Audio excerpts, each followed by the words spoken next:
یا الہی ہمیں عامل قرآن کر دے، یا الہی ہمیں عامل قرآن کر دے، مسلمانوں کو نئے سرے سے مسلمان کر دے۔ وہ نبی جسے سرتاج رسل کہتے ہیں، اس کی امت کو ذرا تابع فرمان کر دے۔ یا الہی آج صدیق سا ایمان پیدا کر، عمر سا کوئی جری انسان پیدا کر، جہاں سے گم حیا ہو وہاں عثمان پیدا کر،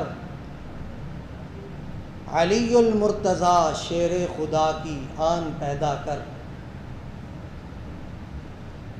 میرے واجب الاحترام قابل صد احترام بھائیوں، دوستوں، بزرگوں، آج کی ہماری گفتگو کا عنوان ہے،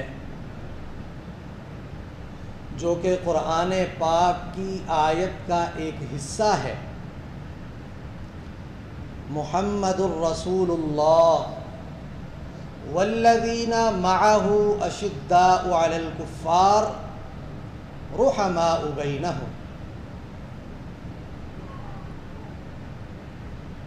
سورۃ الفتح آیت نمبر 29 کا ابتدائی حصہ۔ جتنا حصہ میں نے تلاوت کیا اور جو ہمارا عنوان ہے، اس میں اللہ رب العزت حضور علیہ الصلاۃ کی عظمت اور شان کو بیان فرما رہے ہیں، اور ساتھ ہی صحابہ کرام رضوان اللہ علیہم اجمعین کی خصوصیات بیان کرتے ہوئے ان کے فضائل کو بیان فرما رہے ہیں۔ آیت کی ابتدا محمد صلی اللہ علیہ وسلم سے ہے۔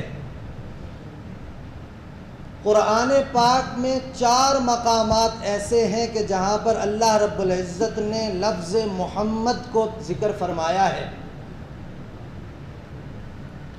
پہلا مقام سورۃ آل عمران کی آیت نمبر 144، وَمَا مُحَمَّدٌ إِلَّا رَسُولٌ۔ دوسرا مقام سورۃ احزاب کی آیت نمبر 40، مَا كَانَ مُحَمَّدٌ أَبَا أَحَدٍ مِّن رِّجَالِكُمْ وَلَٰكِن رَّسُولَ اللَّهِ وَخَاتَمَ النَّبِيِّينَ۔ تیسرا مقام سورۃ محمد کی آیت نمبر 2، وَآمَنُوا بِمَا نُزِّلَ عَلَىٰ مُحَمَّدٍ۔ اور چوتھا یہ مقام محمد الرسول اللہ۔ ان 4 مقامات پر صراحتاً حضور علیہ السلام کا نام نامی اسم گرامی ذکر کیا گیا ہے، اور یہاں بیان کرنے کی مصلحت کیا تھی؟ صلح حدیبیہ کا تذکرہ چل رہا ہے سورۃ الفتح میں۔ جب یہ صلح نامہ لکھا جا رہا تھا، معاہدہ آپس میں طے ہو رہا تھا، حضرت علی المرتضیٰ شیر خدا رضی اللہ عنہ لکھنے والے حضور صلی اللہ علیہ وسلم کی طرف سے لکھ رہے ہیں بسم اللہ کے بعد کہ یہ عہد نامہ محمد الرسول اللہ صلی اللہ علیہ وسلم کی طرف سے پیش کیا گیا ہے۔ تو کفار قریش نے یہ اعتراض کیا کہ اگر ہم آپ کو محمد الرسول اللہ مانتے تو پھر لڑائی ہی کیوں ہوتی؟ تو لہٰذا اس کو مٹائیے، اس کو مٹا کر محمد بن عبداللہ لکھیے۔ حضور علیہ السلام نے بحکم ربانی مٹانے کا حکم دیا۔ حضرت علی المرتضیٰ رضی اللہ عنہ نے فرمایا کہ یا رسول اللہ، میری ہمت نہیں ہے کہ میں محمد الرسول اللہ لکھنے کے بعد اس کو مٹاؤں۔ یہ صحابہ کی محبت تھی۔ تو حضور صلی اللہ علیہ وسلم نے اپنے دست مبارک سے اس کو مٹایا اور فرمایا کہ میں محمد الرسول اللہ بھی ہوں، میں محمد بن عبداللہ بھی ہوں۔ تو لہٰذا یہ مٹا کر اس کی جگہ محمد بن عبداللہ لکھو۔ حضور صلی اللہ علیہ وسلم نے خود مٹایا، حضرت علی المرتضیٰ رضی اللہ عنہ نے اس کی جگہ محمد بن عبداللہ لکھا۔ تو اللہ رب العزت نے اسی واقعہ کو بیان کرتے ہوئے محمد الرسول اللہ قرآن پاک میں ذکر فرما دیا کہ قیامت تک جب تک یہ قرآن پاک پڑھا جاتا رہے گا، یہ محمد الرسول اللہ بھی پڑھا جاتا رہے گا۔ یہ اللہ کی حضور علیہ الصلاۃ والسلام سے محبت کہ کفار قریش نے مٹانا چاہا، اللہ رب العزت نے دائمی ہمیشہ ہمیشہ کے لیے محمد الرسول اللہ قرآن پاک میں ذکر فرما دیا۔ محمد کا معنی کیا ہے؟ محمد الرسول اللہ، محمد کہتے کسے ہیں؟ اہل لغت کہتے ہیں کہ وہ ہستی جو تمام صفات خیر کو جامع ہو وہ محمد کہلاتی ہے۔ محمد وہ ہستی ہوتی ہے کہ جس میں خیر کی تمام صفات جامع ہوتی ہیں، جو تمام خیر کی صفات کو شامل ہوتا ہے وہ محمد کہلاتا ہے۔ یہ لغوی معنی۔ علامہ سہیلی رحمہ اللہ محمد کا معنی بیان کرتے ہوئے فرماتے ہیں فَالْمُحَمَّدُ فِي اللُّغَةِ هُوَ الَّذِي يُحْمَدُ حَمْدًا بَعْدَ حَمْدٍ، کہ محمد وہ ہستی ہوتی ہے کہ جس کی بار بار حمد بیان کی جائے، بار بار جس کی حمد بیان کی جائے وہ محمد ہوتا ہے۔ ان کا نام مبارک ہی بے چین دل کا چین ہے، ان کا نام مبارک ہی بے چین دل کا چین ہے، جو ہو مریض لا دوا اس کی دوا یہی تو ہے۔ محمد الرسول اللہ صلی اللہ علیہ وسلم، حضور علیہ السلام نے خود اپنی زبان مبارکہ سے اپنے کئی ناموں کا ذکر فرمایا۔ حضرت جبیر بن مطعم رضی اللہ عنہ فرماتے ہیں کہ حضور صلی اللہ علیہ وسلم نے ارشاد فرمایا ان لی اسماء، میرے لیے نام ہیں، انا محمد، میں محمد ہوں، وانا احمد، اور میں احمد ہوں، وانا الماحی الذی یمحو اللہ بہ الکفر، اور میں ماہی ہوں۔ ماہی کا معنی ہوتا ہے مٹانے والا۔ حضور صلی اللہ علیہ وسلم نے اس ماحی نام کی وجہ یہ بیان فرمائی کہ میں ماحی اس لیے ہوں کہ میرے ذریعے اللہ رب العزت کفر کو مٹا دے گا۔ اور فرمایا وَأَنَا الْحَاشِرُ، میں حاشر ہوں، الَّذِي يُحْشَرُ النَّاسُ عَلَىٰ قَدَمَيَّ، کہ لوگ میرے نقش قدم پر جمع کیے جائیں گے، قیامت کے دن لوگ میرے نقش قدم پر اللہ رب العزت چلائیں گے۔ اور فرمایا وَأَنَا الْعَاقِبُ، میں عاقب بھی ہوں، الذی لیس بعدہ احد، کہ جس کے بعد کوئی نبی نہیں آنا، میں آخری نبی ہوں۔ اور اللہ رب العزت نے مزید قرآن پاک میں جو نام ذکر کیے حضور علیہ السلام کے، وہ رؤوف الرحیمہ بھی ہے کہ یہ اللہ کے اپنے نام بھی ہیں، اللہ نے اپنے یہ نام حضور علیہ السلام کو بھی عطا فرمائے۔ تو یہ اتنی تعریف اسی ہستی کی ہوا کرتی ہے کہ جو قابل تعریف ہو، جو نقائص سے پاک ہو۔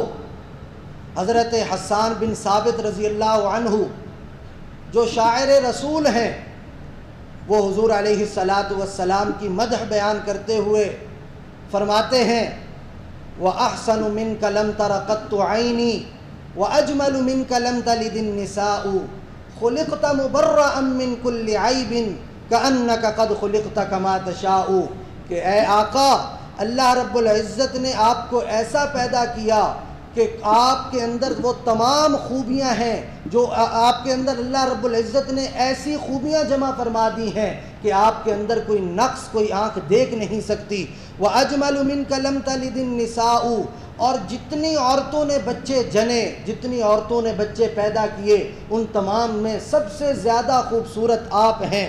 خلقت مبرأ من کل عیب، اللہ رب العزت نے آپ کو ہر عیب سے پاک پیدا فرمایا ہے۔ کأنک قد خلقت کما تشاء، گویا کہ اللہ رب العزت نے آپ کو ایسا پیدا کیا جیسا آپ چاہتے تھے۔ یہ شاعر رسول کے اشعار ہیں۔ حضرت جابر بن سمرہ رضی اللہ عنہ فرماتے ہیں کہ حضور صلی اللہ علیہ وسلم کان وجہہ صلی اللہ علیہ وسلم مثل السیف، تلوار کی طرح چمکدار تھے۔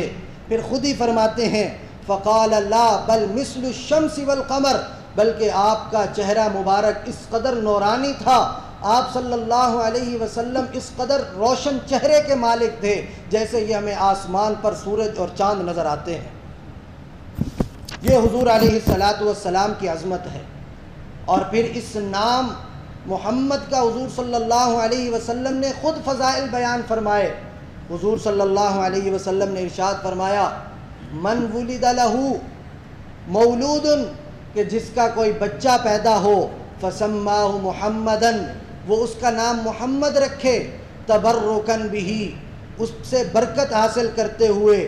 تو حضور علیہ السلام نے فرمایا کان ہوا و مولودہ فی الجنہ، اللہ رب العزت اس نام رکھنے والے کو اور جس کا نام رکھا گیا ہے محمد، دونوں کو جنت میں داخل فرمائیں گے۔ اور ایک اور روایت ہے، حضور علیہ السلام نے ارشاد فرمایا کہ قیامت کے دن جو میرے نام پر جس کا نام ہوگا میں اس کی سفارش کروں گا اللہ رب العزت کے ہاں۔ تو یہ اس نام کے رکھنے کی برکت ہے، اتنا بابرکت نام ہے۔ محشر میں گناہگاروں کے لیے دامن کا سہارا کافی ہے، دامن تو بڑی شے ہے آقا، مجھ کو تو نام تمہارا کافی ہے۔ تو یہ حضور علیہ السلام کا نام مبارک، نام نامی، اسم گرامی اس قدر برکت کا باعث ہے کہ جو یہ نام رکھتا ہے، رکھنے والا اور جس کا رکھا جاتا ہے، دونوں کو اللہ رب العزت جنت میں داخل فرمائیں گے۔ یہ حضور صلی اللہ علیہ وسلم محمد الرسول اللہ پہلا حصہ۔ دوسرے حصہ میں اللہ رب العزت صحابہ کرام رضوان اللہ علیہم اجمعین کی عظمت کو بیان فرماتے ہوئے پہلا حصہ کیا فرماتے ہیں والذین معہ، صحابہ کرام کون ہیں؟ جو ہر وقت حضور علیہ السلام کی معیت میں رہتے ہیں، حضور صلی اللہ علیہ وسلم کے ساتھ رہتے ہیں۔ کوئی موقع ایسا نہیں ہے کہ حضور صلی اللہ علیہ وسلم کو ان کی معیت کی ضرورت تھی اور کوئی صحابی نظر نہیں آتا۔ ہر موقع پر، چاہے خوشی کا موقع ہو، غمی کا موقع ہو، مشکل کا وقت ہو، آسانی کا وقت ہو، صحابہ کرام رضوان اللہ علیہم اجمعین ہر وقت حضور علیہ السلام کے ساتھ رہا کرتے۔ حضرت قتادہ بن نعمان رضی اللہ عنہ فرماتے ہیں کہ ایک مرتبہ حضور صلی اللہ علیہ وسلم نے ایک کمان جس سے تیر مارے جاتے ہیں مجھے ہدیہ کے طور پر دی، اور وہ فرماتے ہیں کہ میں نے اس کے ذریعے حضور علیہ السلام کے ساتھ، حضور صلی اللہ علیہ وسلم کے ساتھ جہاد میں شریک ہوا۔ اس کمان کے ذریعے میں نے کئی تیر مارے اور بالآخر وہ کمان ٹوٹ گئی، اور میں نے حضور صلی اللہ علیہ وسلم کا دفاع جاری رکھا۔ اب چونکہ میرے پاس کمان تو تھی نہیں، اب جو بھی تیر حضور علیہ السلام کی طرف آتا میں اپنا چہرہ آگے کر دیتا، جو تیر حضور صلی اللہ علیہ وسلم کی طرف آتا میں اپنا چہرہ آگے کر دیتا۔ یوں ہی چلتا رہا کہ ایک تیر آ کر میری آنکھوں میں لگا، میری آنکھ کا ڈیلا باہر آ کر میرے ہتھیلی پر گرا، میں اسی طرح وہ آنکھ اپنی لے کر حضور علیہ السلام کی خدمت میں حاضر ہوا۔ جب حضور صلی اللہ علیہ وسلم نے یہ ماجرا دیکھا تو حضور صلی اللہ علیہ وسلم کی آنکھوں مبارک سے آنسو جاری ہو گئے، اور حضور صلی اللہ علیہ وسلم نے دعا فرمائی کہ یا اللہ، یہ قتادہ نے اپنی یہ جو آنکھ آپ کے راستے میں قربان کی ہے، یہ آپ کے نبی کے دفاع میں کی ہے، لہذا آپ اس کی آنکھ کو درست کیجئے اور اس کی نظر کو دوبارہ لٹا دیجئے۔ یہ دعا کرنے کے بعد حضور علیہ السلام نے وہ آنکھ مبارک دوبارہ اپنی جگہ پر لگائی۔ حضرت قتادہ رضی اللہ عنہ فرماتے ہیں کہ وہ آنکھ پہلے سے بھی زیادہ اچھی ہو گئی اور پہلے سے بھی زیادہ نورانی ہو گئی۔ یہ صحابہ کرام رضوان اللہ علیہ مجمعین کا حضور صلی اللہ علیہ وسلم سے پیار تھا۔ یہ حضور صلی اللہ علیہ وسلم کا ساتھ دینا تھا، اور جب معیت کا ذکر ہو، سیدنا صدیق اکبر رضی اللہ عنہ کا ذکر نہ ہو تو یہ ناانصافی ہوگی۔ حضور علیہ السلام نے ارشاد فرمایا کہ کسی کی صحبت نے، کسی کے مال نے مجھے اس قدر نفع نہیں دیا جتنا مجھے نفع سیدنا صدیق اکبر رضی اللہ عنہ کی معیت نے، صحبت نے اور ان کے مال نے نفع دیا ہے۔ اور فرمایا کہ اگر میں دنیا میں کسی کو خلیل بناتا تو وہ ابو بکر کو بناتا، لیکن میں اپنا خلیل اللہ رب العزت کو بنا چکا ہوں۔ حضرت ابو ہریرہ رضی اللہ عنہ فرماتے ہیں کہ حضور علیہ السلام نے ارشاد فرمایا کہ مجھ پر جس نے جو احسان کیا میں نے اس کا بدلہ دنیا میں چکا دیا، کسی کا کوئی احسان مجھ پر باقی نہیں ہے، میں نے تمام کے احسانات کا بدلہ دے دیا سوائے ابو بکر کے کہ ان کے احسانوں کا بدلہ میں نہیں چکا سکا، ان کے احسانوں کا بدلہ اللہ رب العزت خود ہی دیں گے۔ اسی لیے ایک شاعر منظر کشی کرتا ہے، پروانے کو شمع، بلبل کو پھول بس، صدیق کے لیے خدا کا رسول بس۔ صحابہ کرام رضوان اللہ علیہم اجمعین کوشش کیا کرتے کہ کسی طرح ہم محبت میں حضور علیہ السلام کی اتباع میں ابو بکر سے آگے بڑھ جائیں، لیکن کوشش کرنے کے باوجود کبھی کوئی بھی سیدنا صدیق اکبر رضی اللہ عنہ سے آگے نہیں بڑھ پایا۔ حضور علیہ السلام نے اعلان فرمایا کہ چندہ جمع کیا جائے، جہاد کے لیے جانا ہے۔ صحابہ کرام رضوان اللہ علیہم اجمعین نے اپنی اپنی وسعت کے مطابق لا دیا۔ حضرت فاروق اعظم رضی اللہ عنہ نصف لے آئے اور یہ سوچتے ہوئے آئے کہ آج ابو بکر سے بڑھنے کا موقع آ گیا ہے، آج سیدنا صدیق اکبر رضی اللہ عنہ سے آگے بڑھ جاؤں گا۔ شاعر اس کی منظر کشی کرتا ہے، اصحاب پاک مصطفیٰ کو رب نے کیا جگر دیا، سبھی نے بے دھڑک لا لا کے مال و زر دیا، کسی نے لا ثلث دیا، کسی نے نصف گھر دیا، مگر عائشہ کے باپ نے دیا تو اس قدر دیا، خدا کے نام کے سوا جو کچھ تھا لا کے دھر دیا، گھر میں کوئی ایک سوئی تک نہیں چھوڑی۔ یہ حضرت سیدنا صدیق اکبر رضی اللہ عنہ کی حضور علیہ السلام سے محبت ہے، حضور علیہ السلام سے معیت ہے۔ اسی لیے تو اللہ رب العزت قرآن پاک میں ان صحابہ کی یہ تعریف کر رہے ہیں کہ صحابہ کون ہیں؟ والذین معہ، جو اپنے آقا پیغمبر کے ساتھ رہتے ہیں۔ دوسری صفت اشداء علی الکفار، کہ یہ کفار پر بڑے سخت ہیں۔ باقی تو تمام صحابہ سخت ہیں ہی، کیوں نہ ہوتے کہ صحابہ کرام رضوان اللہ علیہم اجمعین کی سب سے زیادہ محبت اللہ اور اس کے رسول سے ہے، اور انسان کی یہ فطرت ہے کہ جس سے محبت کرتا ہے اس کے دشمن سے نفرت بھی کرتا ہے۔ اور اللہ رب العزت قرآن پاک میں کیا ارشاد فرماتے ہیں؟ لَمَقْتُ اللَّهِ أَكْبَرُ مِن مَقْتِكُمْ، کہ اللہ رب العزت کافروں سے اتنی نفرت کرتا ہے، اس سے زیادہ نفرت کرتا ہے کہ جتنا قیامت کے دن وہ اپنے انجام کو دیکھنے کے بعد خود سے کریں گے، اللہ رب العزت اس دنیا میں بھی آخرت میں ان سے اس سے زیادہ نفرت کرتا ہے۔ تو صحابہ کرام رضوان اللہ علیہم اجمعین کی نفرت کفار کے ساتھ، ان پر سختی دیدنی تھی، تمام صحابہ ہی سخت کفار پر، لیکن سیدنا فاروق اعظم رضی اللہ عنہ کی سختی تو اس قدر مشہور ہے کہ شیطان بھی ان کو دیکھ کر اپنا راستہ چھوڑ دیا کرتا تھا۔ اور ان کی سختی قرآن پاک میں اللہ رب العزت بیان فرماتے ہیں۔ غزوہ بدر کے موقع پر جب قیدی پکڑے گئے، حضور علیہ السلام کے سامنے پیش کیے گئے تو مشورہ ہوا کیا کیا جائے۔ حضرت فاروق اعظم رضی اللہ عنہ نے فرمایا کہ تمام کو قتل کر دیا جائے، لیکن مشورے میں یہ طے ہوا کہ ان سے فدیہ لے کر ان کو چھوڑ دیا جائے۔ جب یہ معاملہ ہو چکا تو اللہ رب العزت نے بطور تائید حضرت فاروق اعظم رضی اللہ عنہ کے آیت نازل فرما دی۔ کیا فرمایا؟ ما کان لنبی ان یکون له اسرى حتى یسخن فی الارض، کہ کسی نبی کے لیے یہ مناسب نہیں ہے کہ جب اس کے پاس قیدی آ جائیں تو وہ ان کو یوں ہی جانے دیں، ان کو فدیہ لے کر چھوڑ دیں۔ حتیٰ یسخن فی الارض، یہاں تک کہ ان فتنہ وروں کا، ان دہشت گردوں کا خوب خون نہ بہا دیں۔ اللہ رب العزت فرماتے ہیں تریدون عرض الدنیا واللہ یرید الآخرہ، تم دنیا کی زندگی کا ارادہ کرتے ہو، اللہ رب العزت آخرت کی زندگی کا ارادہ فرماتے ہیں۔ تو جو حضرت فاروق اعظم رضی اللہ عنہ نے فرمایا تھا، اللہ رب العزت نے بطور تائید قرآن میں نازل فرما دیا۔ ایک اور موقع، بشر نامی ایک منافق حضور علیہ السلام کے سامنے حاضر ہوتا ہے، اپنا معاملہ رکھتا ہے، حضور صلی اللہ علیہ وسلم اس کے خلاف فیصلہ دے دیتے ہیں۔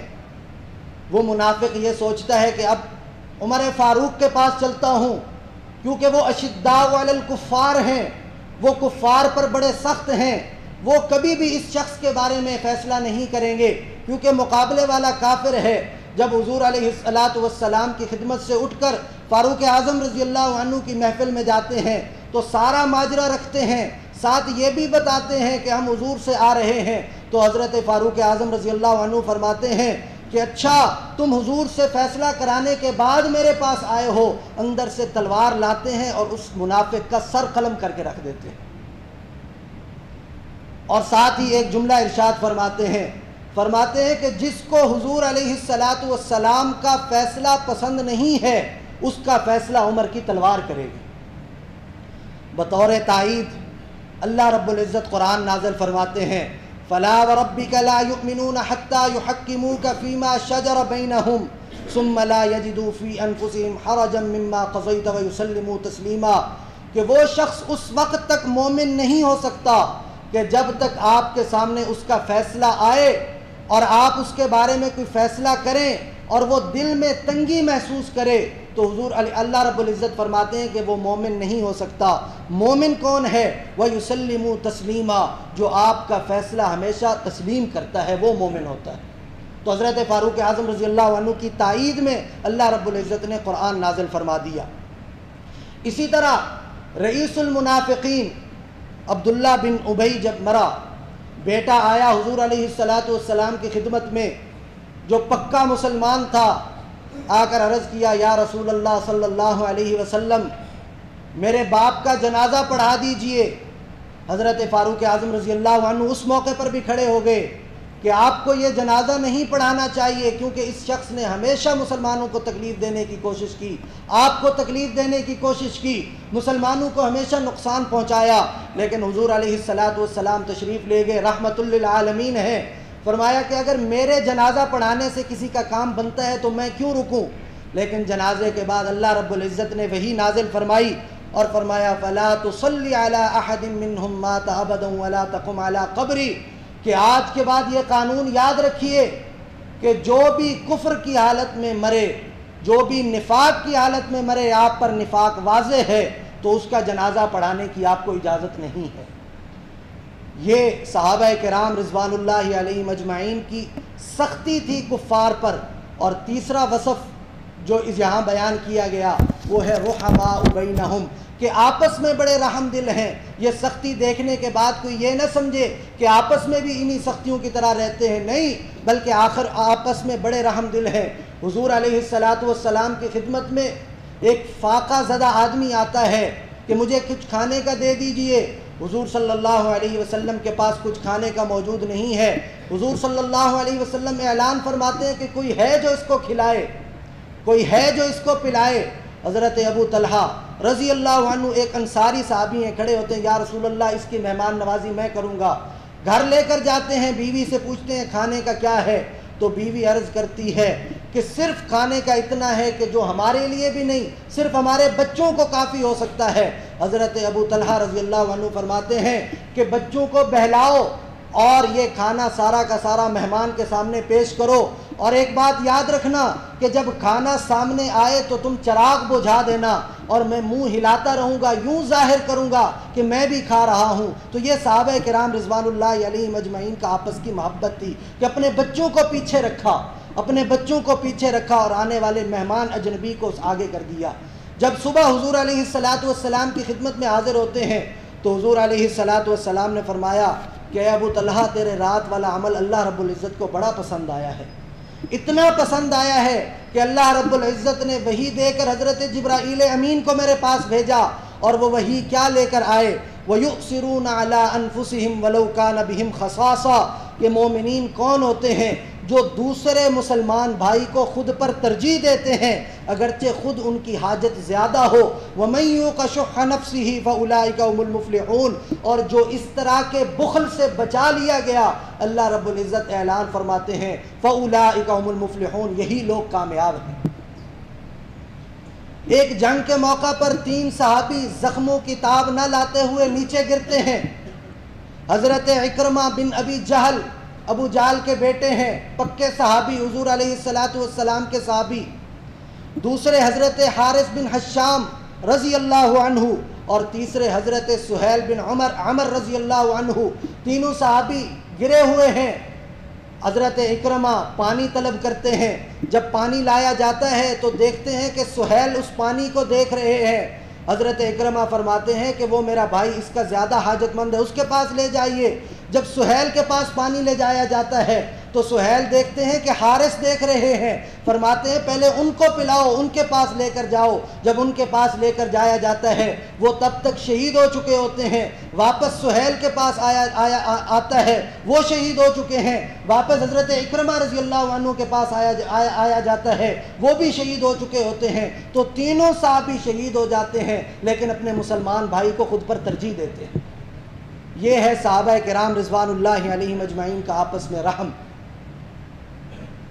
حضور علیہ السلام نے ایک موقع پر اعلان فرمایا کہ جنگ پہ جانا ہے، لشکر عسرہ کی تیاری کرنی ہے، کوئی چندہ جمع کیا جائے۔ حضرت عثمان غنی رضی اللہ عنہ 100 اونٹ بما سامان کے اعلان کرتے ہیں۔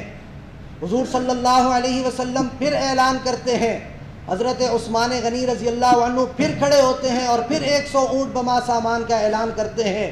حضور علیہ السلام اس قدر خوش ہوتے ہیں، اس قدر خوش ہوتے ہیں، ارشاد فرماتے ہیں کہ آج کے بعد اگر عثمان کوئی بھی نفلی عبادت نہ کرے تو اس کو کوئی نقصان نہیں ہے۔ یہ صحابہ کرام رضوان اللہ علیہم اجمعین کی عظمت ہے۔ آج ہمیں بھی ضرورت ہے اس بات کی کہ صحابہ کرام رضوان اللہ علیہم اجمعین کی صفات اپنے اندر پیدا کریں۔ اشداء علی الکفار بنے، رحماء بینہم بنے، کفار پر سخت بنے اور آپس میں ایک دوسرے پر رحم کا مظاہرہ کریں۔ آج ہم دیکھتے ہیں پوری دنیا کے اندر مسلمان ہمیں مظلوم نظر آتے ہیں، ہر جگہ مسلمان مظلوم ہے، شام ہو، عراق ہو، کشمیر ہو، فلسطین ہو، اور یہ گزشتہ ہی دنوں افغانستان کا واقعہ آپ حضرات کے سامنے ہے کہ حفاظ پر ظالموں نے بم گرا کر چھوٹے چھوٹے حافظوں کو شہید کر دیا۔ یہ مسلمانوں کی حالت ہے اور ہم بے حس ہیں۔ اشداء علی الکفار رحماء بینہم کی یہ صفت ہم سے نکل چکی ہے۔ ہم پھر یہ سوچتے ہیں کہ ہم کیا کر سکتے ہیں، ہم کیا کر سکتے ہیں۔ میرے بھائیوں دیکھو کہ کافر کو تکلیف کس بات سے ہوتی ہے، کافر کو تکلیف اس بات سے ہوتی ہے کہ یہ مسلمان قرآن سے دور ہو۔ تو ہم آج یہاں سے عزم کر کے اٹھیں کہ ہم نے قرآن پاک کو اپنی زندگیوں میں لانا ہے۔ کافر کو تکلیف کس بات سے ہوئی کہ ان کے ختم قرآن کی محفل ہے، چھوٹے چھوٹے بچے حفاظ تیار ہو رہے ہیں۔ تو ہم یہاں سے یہ عزم کر کے اٹھیں، پختہ ارادہ کر کے اٹھیں کہ انشاءاللہ العزیز ہم بھی اپنے بچوں کو حافظ قرآن بنائیں گے۔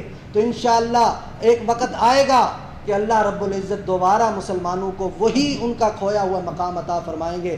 آخر میں دعا ہے کہ یا الہی ہمیں عامل قرآن کر دے، مسلمانوں کو نئے سرے سے مسلمان کر دے، وہ نبی جسے سرتاج رسول کہتے ہیں اس کی امت کو ذرا تابع فرمان کر دے۔ وآخر دعوانا الحمدللہ۔